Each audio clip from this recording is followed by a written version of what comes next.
this is one of the most iconic scenes in Jade Dynasty. Countless demonic beasts, surging with killing intent, descend while everyone chooses to fight to the death, never retreating.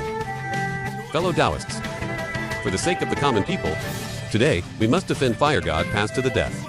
After the emotional drama of the first 4 episodes, Season 3 has finally entered the main storyline. Starting from Episode 5, the plot will advance along 2 main parallel lines. One line focuses on the demonic cult, from the fall of the 10,000 Poisons clan and the Acacia faction to the Ghost King sect's plan for unification. The other line centers on the Righteous Path's confrontation. With the Beast God, let's see how Xian manages to act without shame before the world. At the start of this episode, after the night talk with Lu's Gui Li, once again experiencing sorrow, receives a missive from the Ghost King sect. The Ghost King sect commands his return, because the Beast Tide from the southern border is about to strike. The arrival of the Beast Tide is not just a crisis for the Righteous Path, but a calamity that threatens the entire world with extinction. Even the Ghost King sect, far away on Fox Key Mountain, will naturally be affected. The Ghost King's message this time is not merely about facing the Beast Tide crisis, but holds a far deeper strategic purpose. Meanwhile, Qinglong is ordered to the southern border.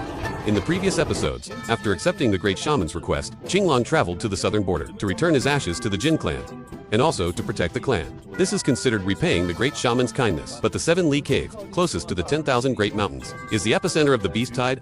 Therefore, Qinglong's journey is bound to be fraught with peril. As expected, after Qinglong lures a portion of the beasts away, on his way back to the cave, he encounters the Beast God, along with the fleeing Jin Ping.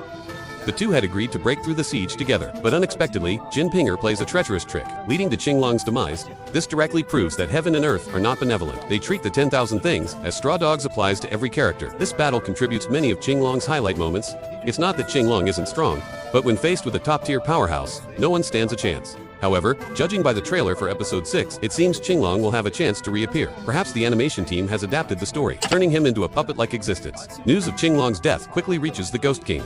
This is what prompts the Ghost King to summon Gui Li back. The demonic cult is now facing the ravaging Beast Tide, a threat the Ghost King sect cannot handle alone. Only by uniting is there a glimmer of hope for survival. And in this crisis, the hidden motives between the sects will be fully revealed. As the Beast Tide advances, the old poison god of the 10,000 Poisons clan passes away at this very moment. As a figure from the same generation as the Ghost King's father, the old Ghost King, his death at this time is certain to cause a major uproar.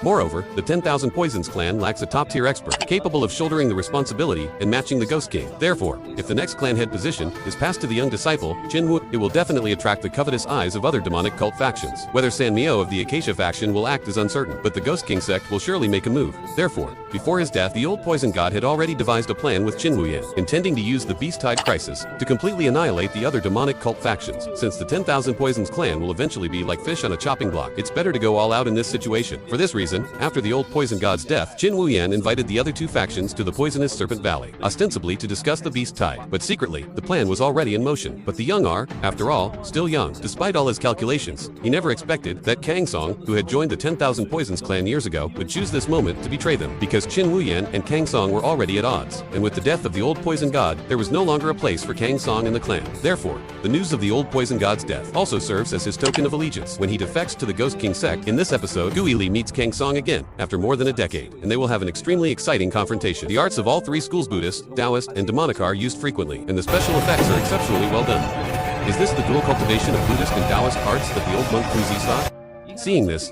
I want to admonish that old friend once again. With Kang Song's defection, the 10,000 Poisons clan scheme will naturally be thwarted. While the demonic cult is consumed by internal strife, the Righteous Path is desperately trying to find a way to save the world. After the arrival of Great Master Pukong from Skysong Temple, the 3 great sects gather once more, led by Dao Zhuan of the Jadian clan. To formulate a strategy, Luoshen Pass is the gateway to the Central Plains. I, along with the elites of the 3 sects, will go there to intercept the Beast Tide, to buy time for the people to evacuate. The plan, Incense Valley will hold the front line, meeting the enemy head-on. The Jadian clan and Skysong Temple will guard the flanks, forming a pincer formation, able to support each other. The pincer formation is indeed a good strategy. However, this pincer formation, why does it suddenly remind me of our old friends from the 3 kingdoms?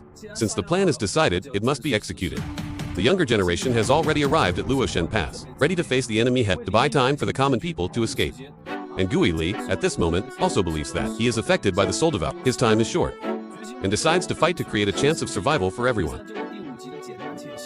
This episode has quite a few plots adapted by the production team, but overall, it's still acceptable. From the battle between Gui Li and Kang Song, we can see that, at this point, his power is already sufficient to fight a seat master. Among the younger generation, he should already be considered one of the best, and later, at Luoshen Pass, the actions of the many young disciples portray the righteous path in a very perfect light. We cultivators shall not retreat in this battle. For those brothers who haven't watched it, you can take your time to savor it. This video ends here. Brothers, see you next time.